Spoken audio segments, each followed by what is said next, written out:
Hello, everyone.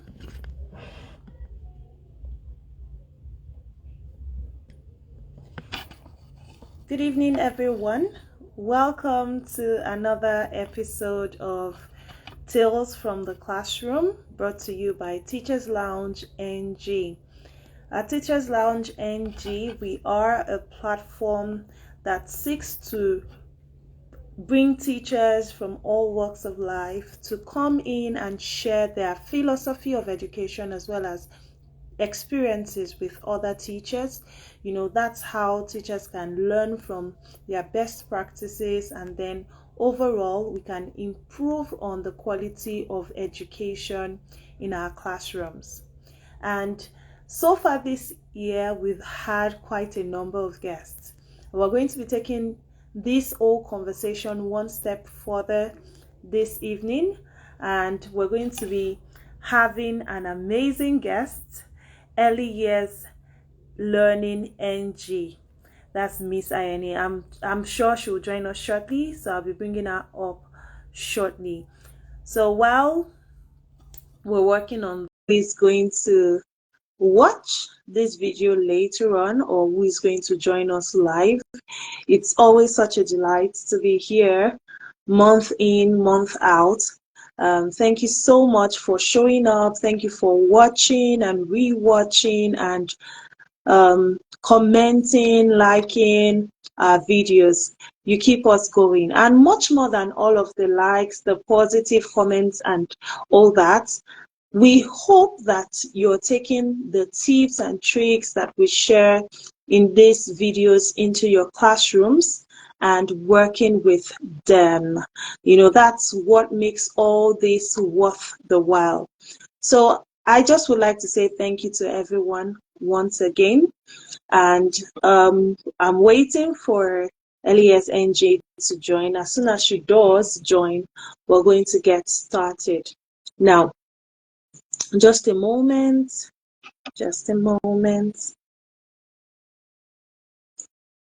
Okay. She's trying to join.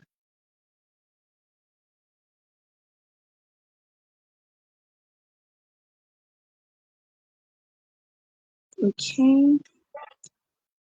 Hi. Hi, good evening. Good evening. How are you? Okay. Same this. Okay. Great. Clearly. Good evening. How are All right. Good evening. I am very well, and you? Well, thank you. It's a rainy evening here in Abuja. How is the weather at your Oh, wow, it's been really sunny. The sun was scorching today. Oh, awesome. It's the opposite here. I hope you can hear me loud and clear. Let me be sure if you can. I can hear you clearly. Yes, however, there's a bit of an echo. I don't know if I don't know. It's possible, but I can hear you clearly. Okay. Okay, I think the echo comes whenever I speak. Oh, really? Yes. Okay, but I can't hear it. That's the funny thing. I can't hear it. Okay. I can hear it. All right, so let's just go on then. Let's proceed. It's so good to have you here with us.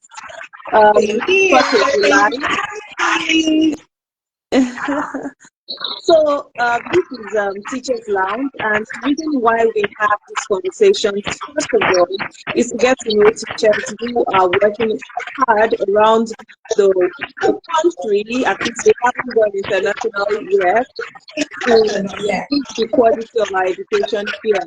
And we're also having this conversation to get to know you, get to know your philosophy of education, and get to see the things that you're doing in your classrooms, so that other teachers can copy your best practices and take them and implement.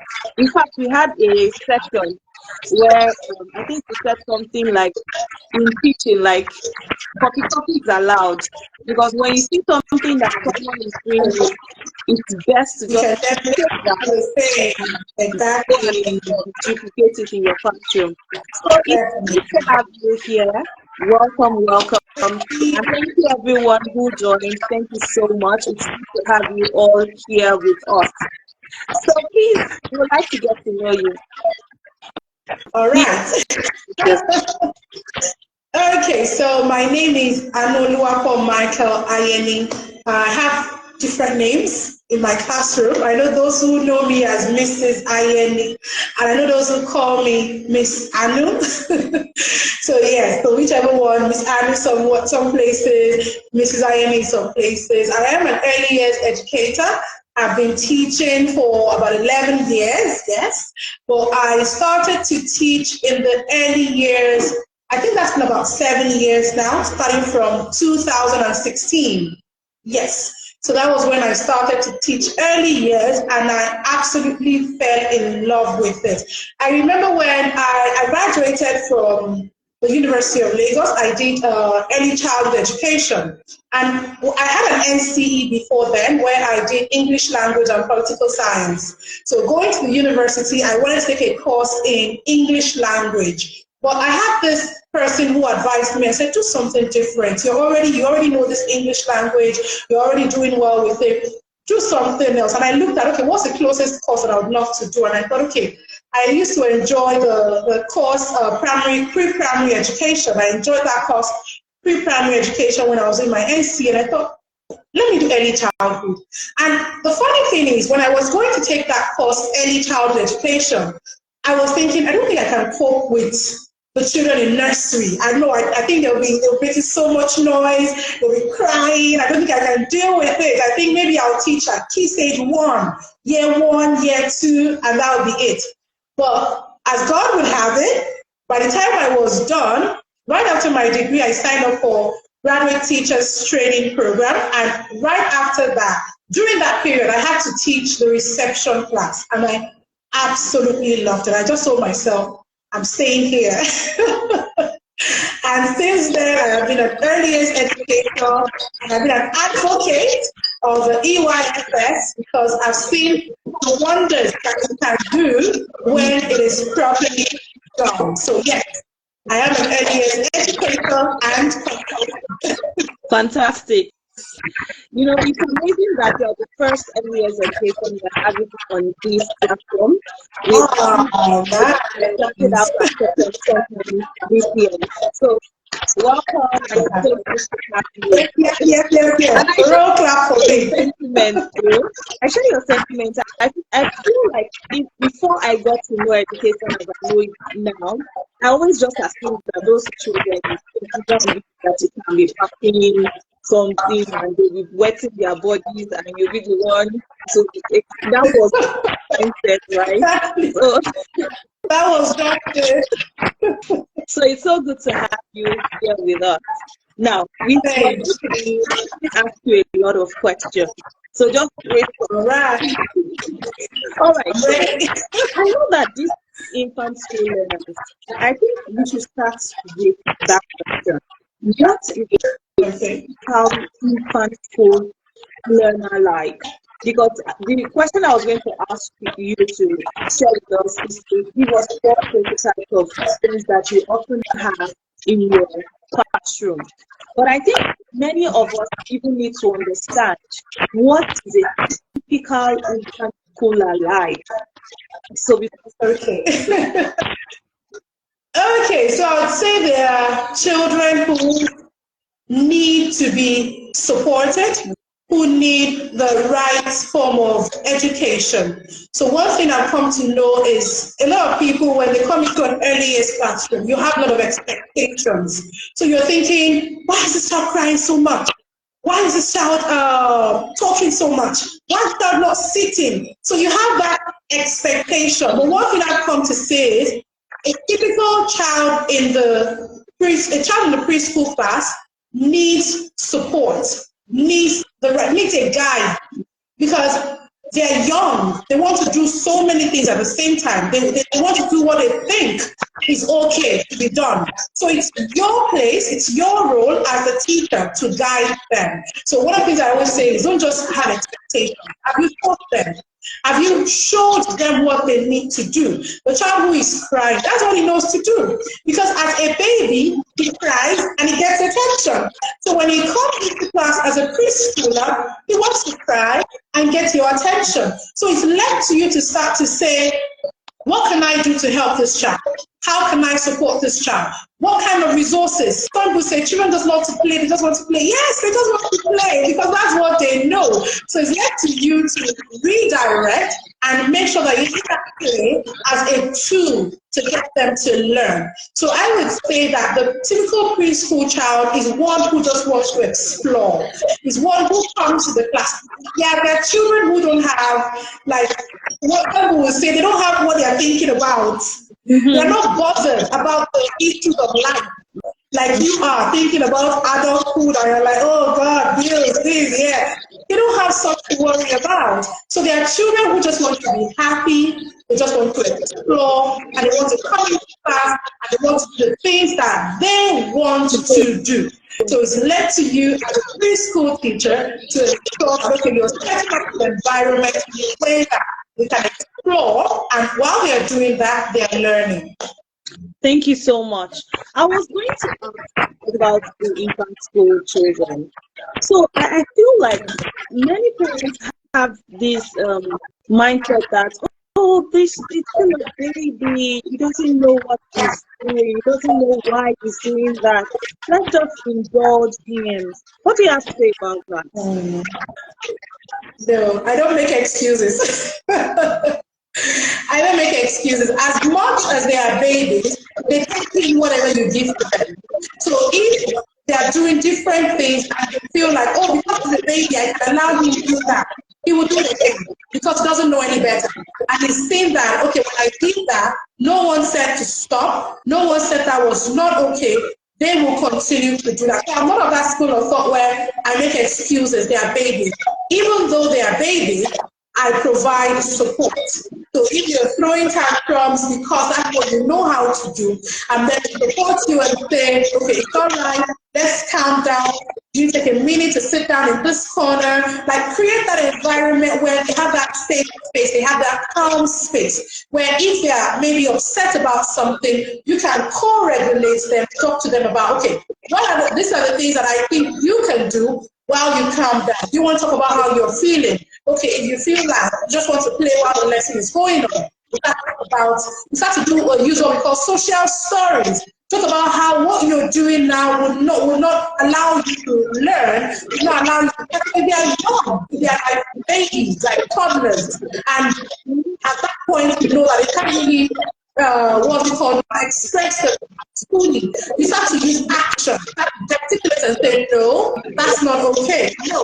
So even though they are babies and they don't know any better, you are there to now hold their hand and show them this is right, thumbs up, yes, when you do this, that's good, but when you do this, no, it's not okay. So basically, you come from that stage to when they start to understand what you're saying and respond and discuss, and you start to now have conversations with them. So I would say start early. Don't make excuses. Say he's young. That's why he's doing whatever he's doing. Start early to show them, to tell them that no, that's not okay. No, don't do that. Mommy doesn't like it. No, that's not good. This is good. Well done. I'm proud of you. The funny thing is, as much as you think they're young, they actually understand what you're saying. They actually know when you're upset about something. They know when you're happy about something. So if you keep taking it in and say, you're young, before you know it, they grow to a stage where it has become the norm. And that is what they know to do. So no excuses for children. Thank you so much. Thank you so much. So I'm asking these questions because even though we may not have so many people watching this now, we often have people watching this space, and many of them are parents or I want to believe that many of them are parents. So it would be nice for them to also listen and get pointers from what you're sharing. Thank you so much. All right, so please share 4 types of learners that you often have in your classroom. Like you can that. Forward. tell that we have one of these categories in my classroom. Forward. I need to get the keywords there. Prototypes of learners. Now they come in different shapes, sizes, colors. However you want now. Yes, exactly. So, however, I would say you will always have those who want to make their teachers happy.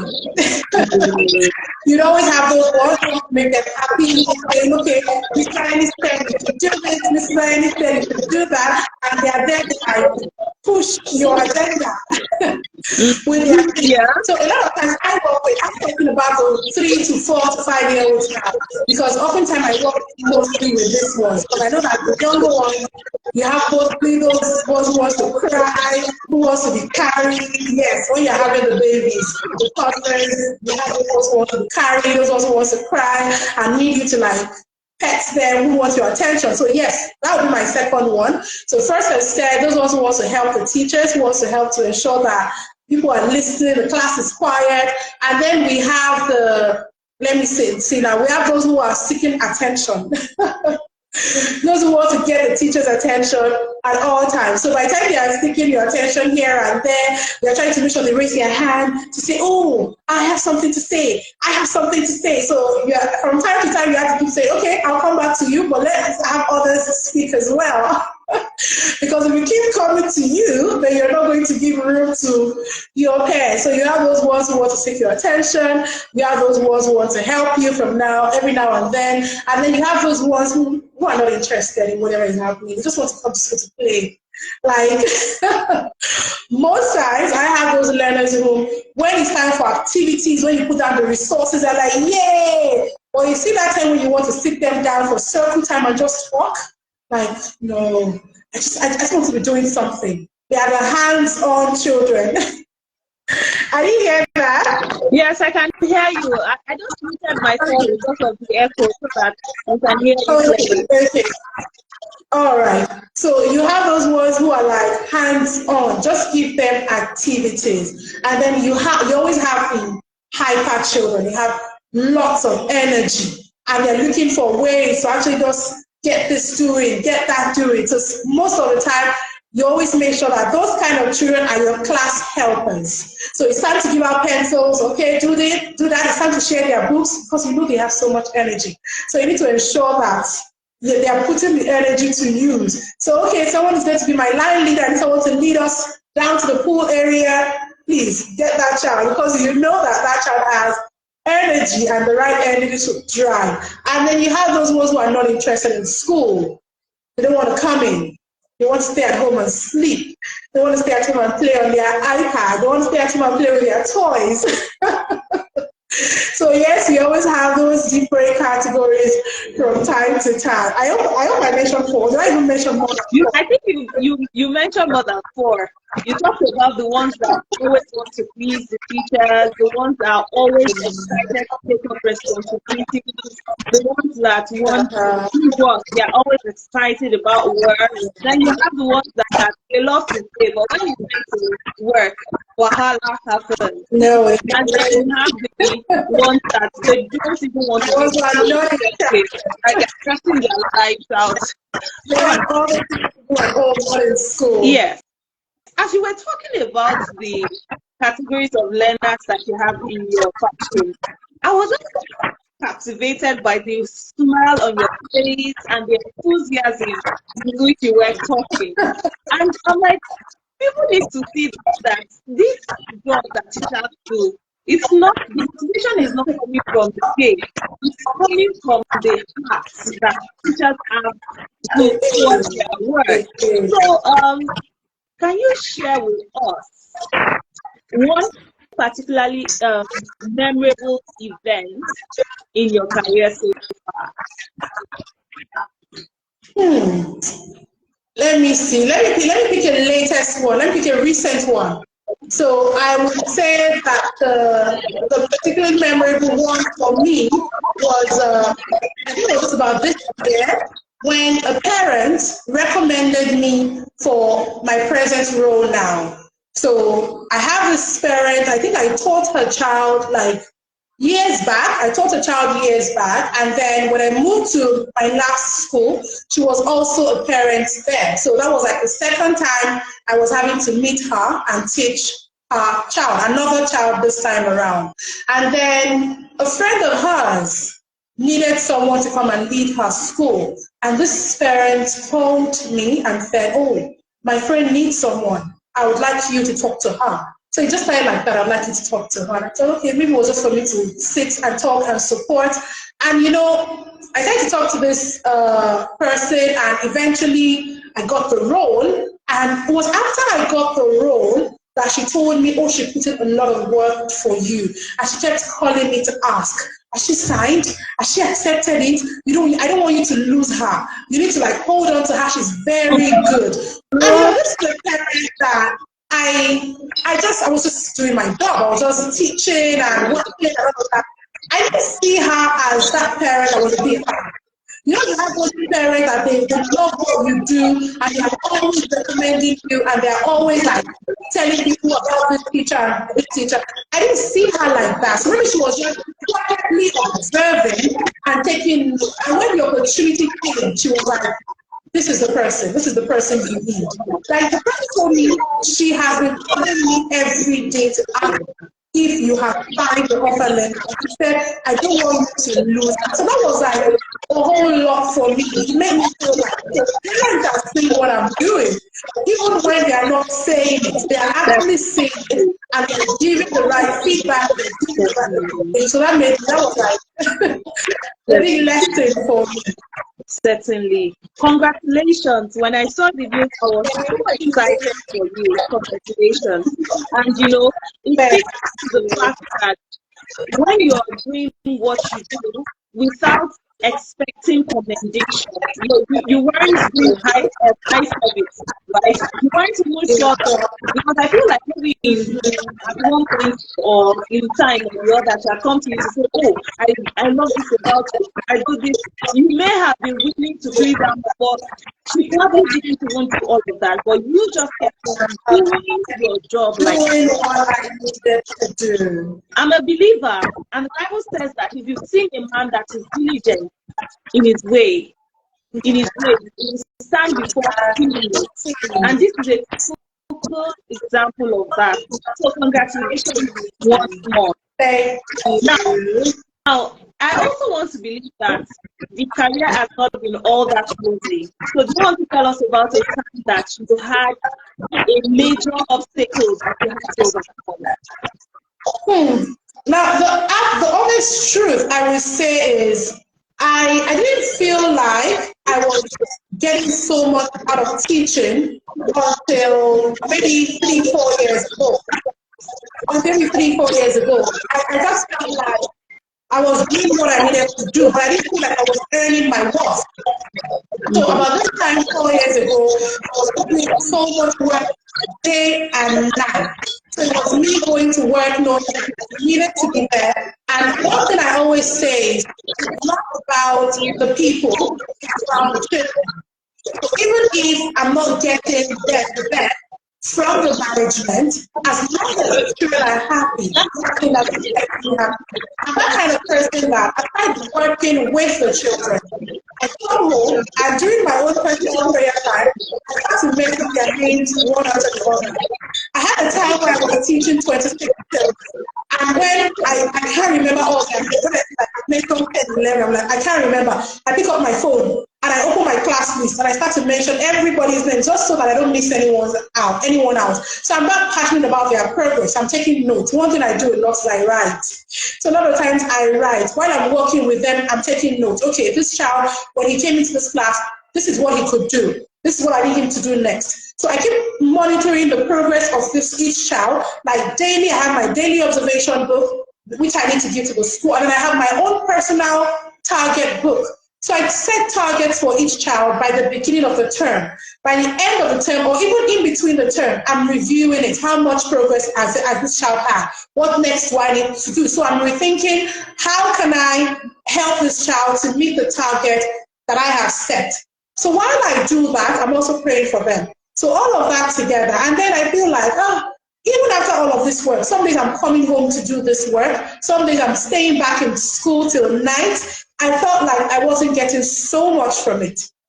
And when you feel like that way, there are times when you feel like, okay, maybe I should just resign, maybe I should just leave. But one thing about me is I always tell myself, it's either teaching or teaching. I don't see myself doing any other thing aside teaching. All of that time, there was a time someone told me, why don't you consider starting up a business? Why don't you consider taking up a side gig, something else that would be nice? But I told myself, maybe the next gig I will start a school. But you see, myself and the classroom were like best friends. That's like my best place to be. So I didn't see myself doing any other thing. And I kept pushing. That was the good thing. I kept pushing. By the time my next role came, it came with 3 times the pay of what the previous one was paying for me. And that was how it was like, that was the beginning. I felt like that was the beginning. So it kind of like paid off for all the work that I had put in the past. And the good thing was, while it wasn't paying off so well, I didn't stop. So maybe if I had stopped, it would have been a different story now. I would have been like, oh, if I had known, oh, why did I? But the good thing was I didn't stop. I continued. So I continued to put in my best, even though it wasn't paying off so much. I continued to learn. So where I was, the good part for me was, even though they were not giving me everything that I needed money-wise, but in terms of knowledge, I would say they did great in terms of knowledge, in terms of network.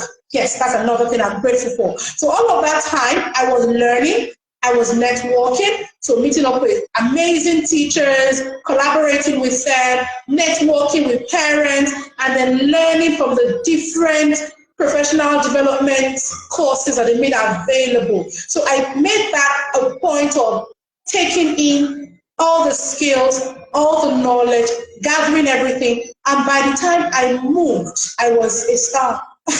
Basically, in the next place I went to, because it was like, oh, I did everything. At the end of it, I was like, oh, she knows so much. She's good with this. Oh, she's good with that. So that was like the beginning for me. That helped me to see that all of the time that it wasn't being paid, I was gathering so much knowledge. And those knowledge I have kept on to. I'm still gathering as much more. But right now, I would say it's paying off a whole lot than a whole lot than it was that time 3-4 years ago. So yes. Amazing. Sorry. Amazing. So from what you said so far, I just learned that consistency is key.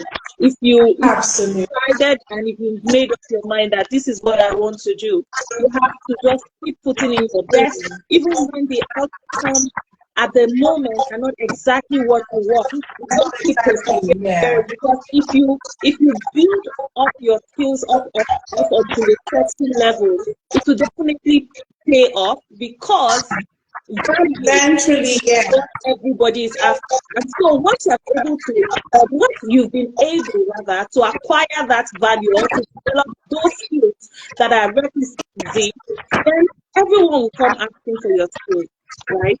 Thank you so much. Thank you. Now, there's one discussion that has been recurrent, even though this is like 3 years after the event happened. But we want to see from the perspective of an early career educator today.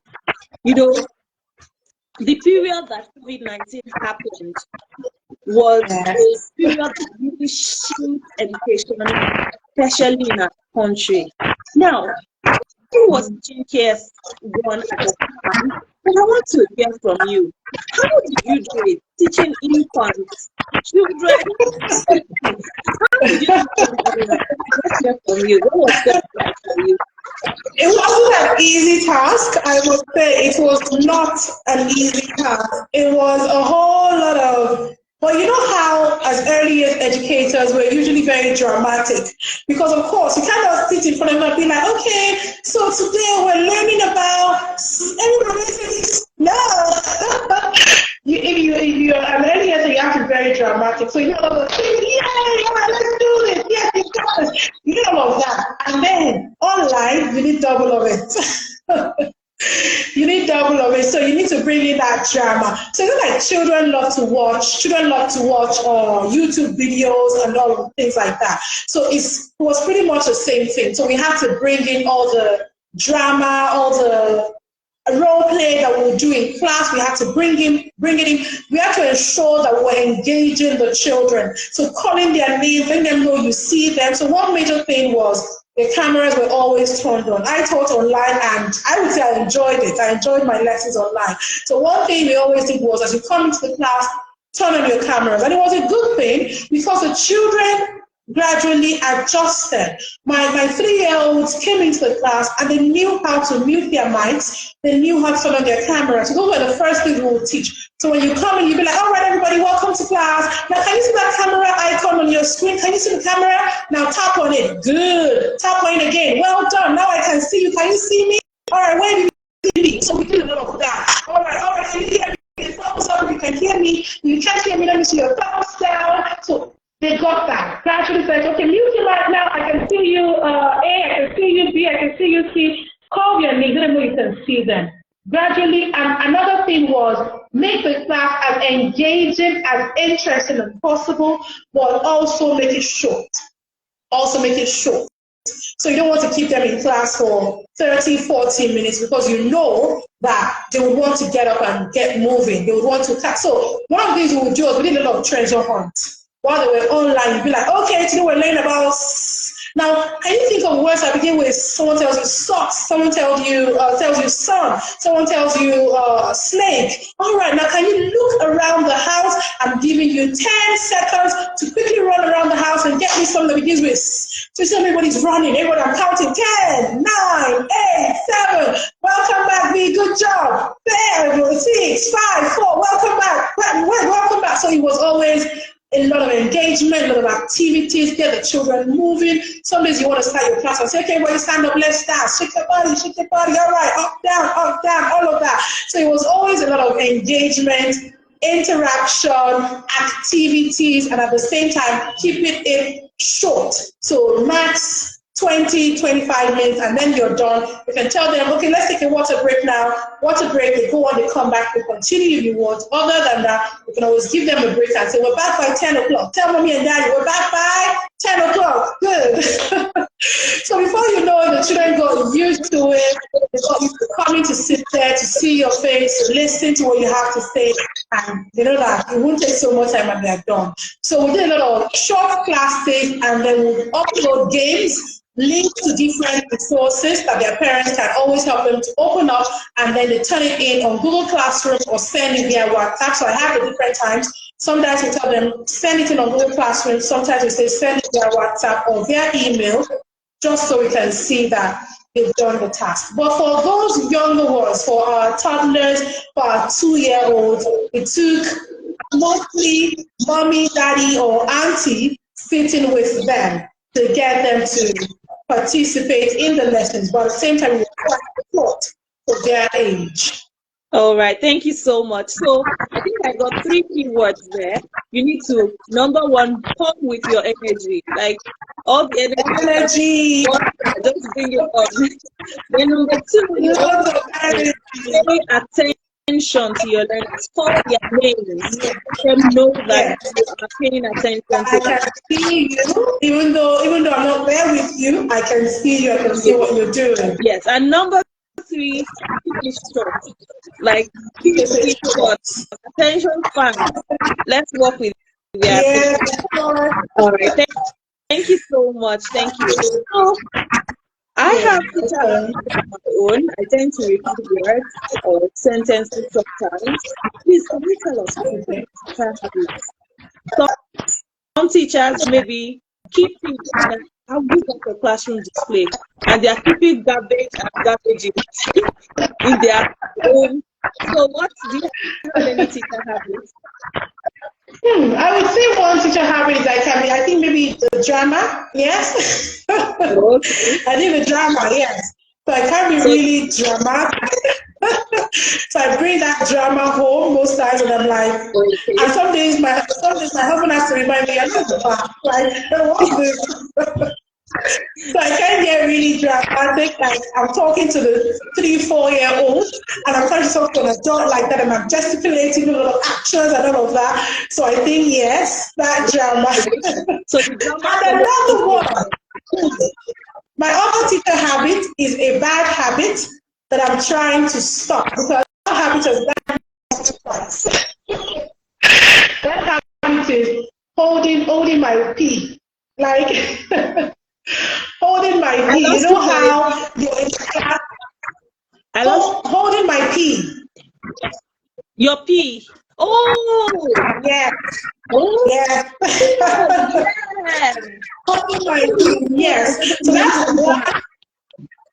that's one bad teacher habit I have. Because Ah, when I'm in class, you want to finish up what you're doing. You don't want to leave the children, or you're waiting for the next teacher to come. So all of that, I was always holding my feet, and I was really pressed, and I'm dancing, and I'm still standing there.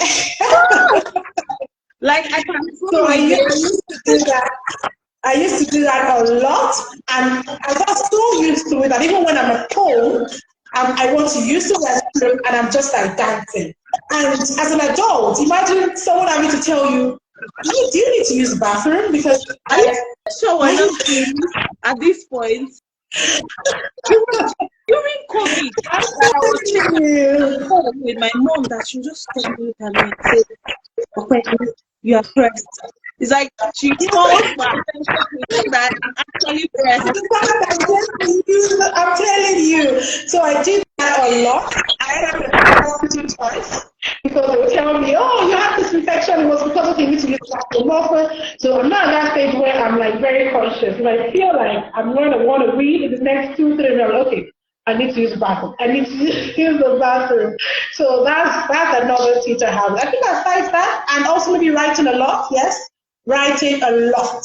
I write a lot. I'm sitting with my learners, I'm writing. If a child says this, I'm writing it. If a child says that, I'm writing it. If I observe a child doing something new, I'm writing it. If I observe that, okay, this child is now displaying one skill that I have initially taught, and independently, I'm taking note of that. So it makes it easier for me when I'm doing my report.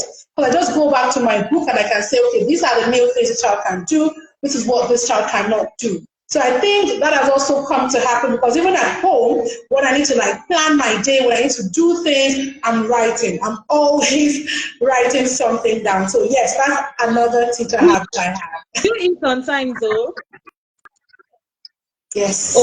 Yes, I think I'm one of the teachers that I don't joke with my food. okay. The funny thing is, everywhere I work, they tell me that. They're like, oh, you're always eating. If I get to work by 7 a.m., I'm going to eat by 7 a.m. I think initially, when I started teaching, I didn't used to eat on time. So I got to that stage where I'm like, no, you have to eat. So I make sure that as soon as I get to work, the first thing I do is eat. So that if I end up going on through the day and I don't eat again, I eat very early in the morning and I'm good. So yes, I am one of the very few teachers who gets to eat in the morning. Fantastic. Now I get the trick. I get the trick. Just load yourself up in the morning and then In you the have enough morning, to go. absolutely, to go for the Fantastic. day. So I know that teaching has a high moments, but sometimes there are many down days as well. So how do you deal with those emotional ups and downs that come with teaching? Okay, I would say the goal is always finding the right people to talk to.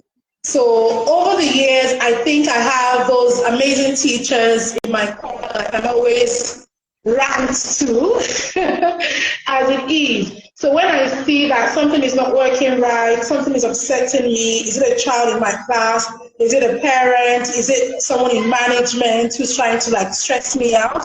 I always find someone to talk to. So I've been able to, like, I think this last year is the only time that the person I used to talk to a whole lot back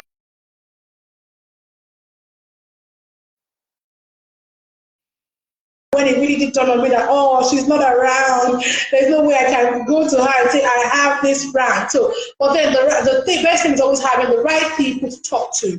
People who will be honest with you, people who will not judge you, they will listen to you and they will help to like stir, like help to cheer you up. So that's one thing that has really worked for me. I had a teacher, like a colleague of mine who were really close. And when I felt like my day wasn't going really well, I could go to her and be like, okay, somebody just did this to me. Somebody just said this to me. And some days I would cry. Yes, I had those times when I would cry and be like, can you imagine this thing just happened? I've been doing all of this and they're not seeing what I'm doing. And now they're coming to say this. And you know, that person was always there to say, it's all right. I understand how you're feeling. Next time, I think it's just do this. You should just do that. So I think I would say one of the best things you can have as a teacher is having that person whom you can always talk to when it seems like everything is not going so well. Have that person can go to rant, and they will not judge you, they will listen to you, and they'll be there to support you every step of the way. So yes, and happy moments you'd always share with them too. Exactly. So every teacher needs a teacher bestie. Every teacher needs a teacher bestie. Honestly, that's the best thing that can happen to you as a teacher. Fantastic. Please talk to us about work-life balance. So, because earlier you mentioned that even outside of school, you still always carry your student matter on your head, pray for them. Yes, How do you balance all of this with family time and all of that? All right, I would say work-life balance for teachers. The truth is, it's not always easy. It's not always easy because sometimes you find yourself coming back home with work because there's so many things to do. But you know, having to step into the leadership role in the past few months, one of the things I've told myself is I want to have teachers that I don't overwhelm. I want to have teachers who are closing from work happy, who are going home, and I want to be that person who's coming home happy myself. So one thing I do these days is I make sure that I'm leaving work at work. So which is one thing I have done in the past 4 or 5 months, even before I resumed in this new place, I made sure that I was leaving work at work. So I'm trying to, like, when it's time to go home, it is time to go home. While I'm at work, I'm focusing on what I need to do. I'm prioritizing. I'm making a list. Okay, so what do I need to do today? How can I get it done? So I plan my day basically, and I start to do everything one after the other. By the time it's time to go home, it is time to go home. You would always have 1-2 days where you have to stay back. So it is understandable when you're staying back, maybe 1 day in a week or 2 days in a week, and the following week you're good. But not like every day I have to stay back because I have unfinished work or somebody's keeping me down. So I've been able to put things in place appropriately, have people who are going to cover up for after school activities, have people who are going to resume earlier for this early morning activities, to ensure that everyone is doing what they need to do so that at the end of the day we can all go home and be happy. So understandably, sometimes during the holiday you see how work because you want to plan for the next term. But the good thing is, yes, I'm able to plan my day accordingly and move on with my tasks. And when I get home, I try my best to ensure that I'm not working, I'm not thinking about work, I'm just spending time with my children and everyone is happy. If there's something that I picked from what you said, it's your empathy towards your staff members. So if you more like put yourself in their shoes and, you know, just thought about ways to make sure they are happy as well as they go about their duties. And I think that's very important for every leader because at some point it's no longer about how well. I think for you now, it's no longer about how well you understand the infant school education. It's about how well you're able to manage your team and, you know, plan your day, ensure that you're doing what is right at the appropriate time. Fantastic. Thank you so much. So, how do you stay current with teaching methods and technological advancements, and bringing all of this into the teaching. Social media. In this time and age, social media. So even before I became really active, because there were days where I just couldn't keep up. I felt like there's so many things happening on social media, all of the plenty times to post. Now, even before I got really active on social media myself, I had accounts that I wasn't really posting on, but I was always like following educators that are like posting latest trends, current trends. I also ensure to take CPDs like a lot. Like myself and CPDs were best friends. So the first one I would say CPD. Let me even put CPD over social media right now. CPDs, I'm sign up for courses here and there. Like there was this time that my husband practically told me, "You're always going for trainings, even when you don't need it." Because it just felt like the moment I hear there's this course happening this week, I'm registering. Then this course happening next week, I'm registering. So one way or the other, sometimes you realize that what they're talking about at those trainings, you already know it. But the truth is, there will always be that one thing that one person might say, and that you realize, oh, I actually didn't know this one. So if out of all of the 5-6 hours, I gained something new, I'm happy because that's something new. Immediately I write it down. I'm trying to find out more about it. So yes, CPDs. I signed up for CPDs with different consulting organizations and all of that. And then I also made sure that I sign up for newsletters. So when I see Department for Education, I sign up for newsletters because I want to hear about UK educational trends. When I see National College, I sign up. PSGN, that's the Partner Schools Global Network, I sign up. So I'm making sure that I'm reading emails, catching up on something. Like recently I got an email for, I think, Department for Education about the latest update in the EYFS document, the 2024 handbook. So the 2024 handbook is already out. I'm not sure every teacher has that, every early years teacher has that information. But because I was signed up on their platform, signed up for their newsletter, I'm able to catch such information when it comes. And that way I can also read more, learn more about it, and I'm able to also put that information out there to my team members. So CPDs, sign up for courses online as well, especially with organizations that you know that they always give the latest information, latest trends. As an EYFS educator, for instance, we cannot afford to not know what is happening in the EYFS document. So basically you have to keep up with trends in the UK. So all of that, and then social media. Social media, as much as we know that it can be a distraction, there's a lot of advantage to it.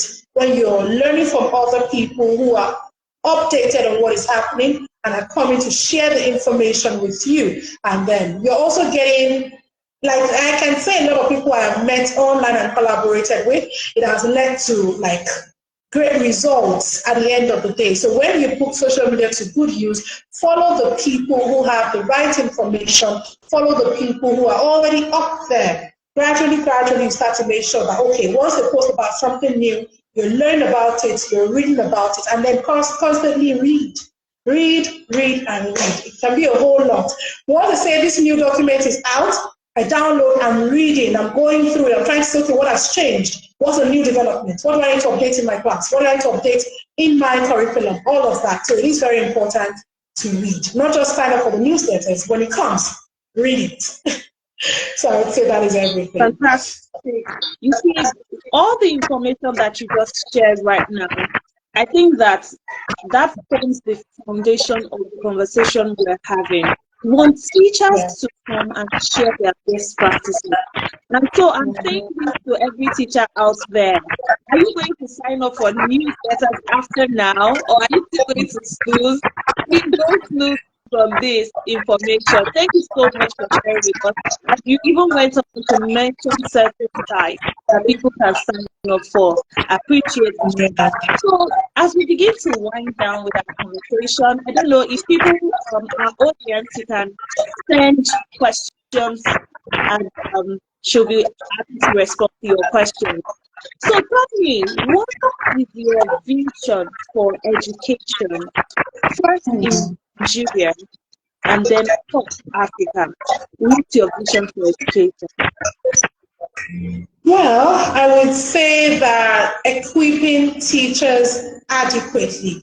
Equipping teachers adequately. That has always been one thing that I have seen. Because I believe that for every country to grow in their educational system, then the teachers have to be well equipped. They have to be knowledgeable. But I've seen that in some cases, the money is being spent on resources. The money is being spent on the facility. Now, when you do all of that, if the class is well equipped and the teacher doesn't know how to use it, it's still going to be like a waste eventually. So I would say that for me, the vision of education in Nigeria and Africa at large is educating teachers, constantly educating them, prioritizing their welfare as well. So it's not just about educating them and giving them the skill and the knowledge. If they are not happy, if they are not well taken care of or well remunerated, they are not going to give their best. They're not going to give their 100%.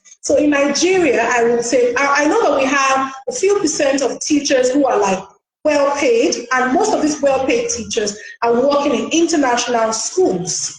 Now, not everybody is going to get a job in international schools, because we also have public schools, we also have the low-cost private schools, and they also have teachers that work there. Now, these people also need to be happy where they are. So I don't know whatever it is that the government can do to support these schools to ensure that their teachers are well taken care of, and these schools can also ensure that the teachers are appropriately trained.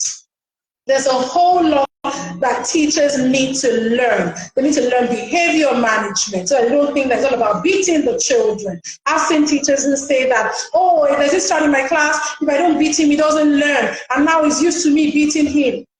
Why are you beating the child in the first place? Why? So if they have the right knowledge on behavior management, they understand there's so much you can do that doesn't even need to involve beating a child at all, because you shouldn't even be thinking about beating a child in your class in the first place. And then there's also diction. That one is always that's one of the things I'm always talking about, because a lot of times I meet people who say, I'm a teacher, but then when you're trying to communicate with them, you see that there's a whole lot of mispronunciation, grammatical errors going on here and there. And you're wondering, is this what they're going to pass on to the children in their care? So they need to learn that. They need to learn child protection. They need to learn about safeguarding. They need to learn about so many things. So teachers need to learn about how to set age-appropriate tasks for children. Because as an early years educator, I've seen cases where they are saying, this 3-year-old cannot write 1 to 200. This 3-year-old does not know how to write A to Z. And you're wondering, why is it the target for that child? That child needs to, first of all, understand fine motor skill. Has to, first of all, develop that skill before you can hand the child a pencil. So teachers need to be well trained. When they are well trained, that way they will be able to deliver and ensure that they are supporting the children appropriately, teaching them what is age appropriate, not just overloading and overworking them. So a lot of Nigerians love to get ready to write. They don't have that. Writing is not the only thing they can do. There are a lot of activities. Our school fees is working. Like, if you that's that my school fees is working. Absolutely not. I don't need you to see what is in the book. You can always take pictures and send you pictures if you want, or use a learning management system that allows us to upload pictures for you to see what your child is doing. So I think ICT is another thing, another form of training that teachers need to be exposed. So all of these together, my vision is for teachers in Nigeria, first, to be well equipped with the right knowledge and skill that will help them to be able to support children appropriately, and then second, for their welfare to be like a priority for the government. So this would be for Nigeria and Africa, for their welfare to be a priority to the government. Teachers are not like second-class citizens. They are not like inferior to doctors and lawyers and all other professionals. They are professionals as much as every other professional. So yes, that would be my vision for education in Africa and Nigeria. Fantastic. Thank you so much. I love the fact that you've emphasized on the teachers and as well as their roles and their welfare. I remember that this year's Teachers' Day theme was the teachers we need for the education we want. I remember getting on a radio show, and one of the things that I talked about is the fact that the teacher is the last line implementer of the curriculum. So if you want a fantastic education system and you have designed an equally smart and intelligent and beautiful curriculum, but if you do not invest in your teachers, you have got The teacher. but it is the teachers themselves that will At the end of the day. that will implement whatever it is that you have designed. And I think that that submission of yours is so brilliant. Thank you so much. Thank you so much. And just before we wrap up, do you have any concluding encouragement, statement, whatever you want to say to teachers out there?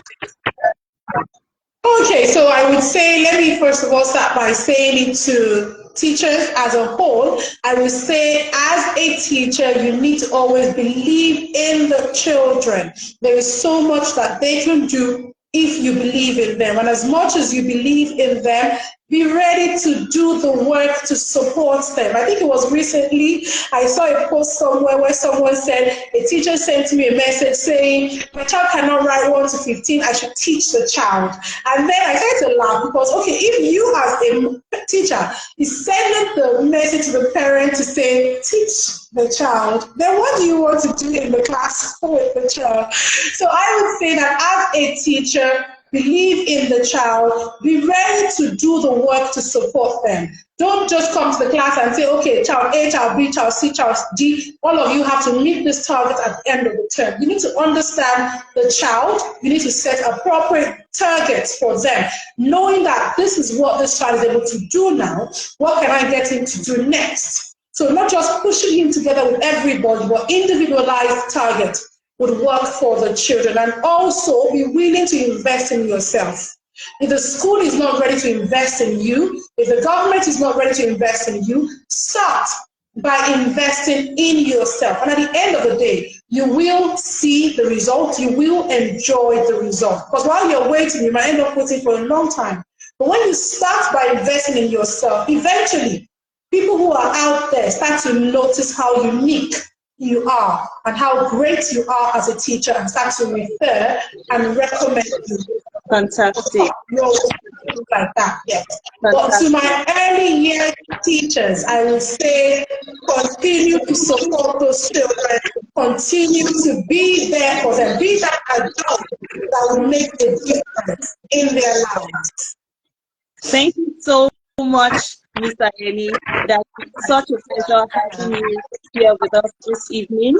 And I personally have learned a lot from our conversation. After now, I am going to subscribe for some newsletters.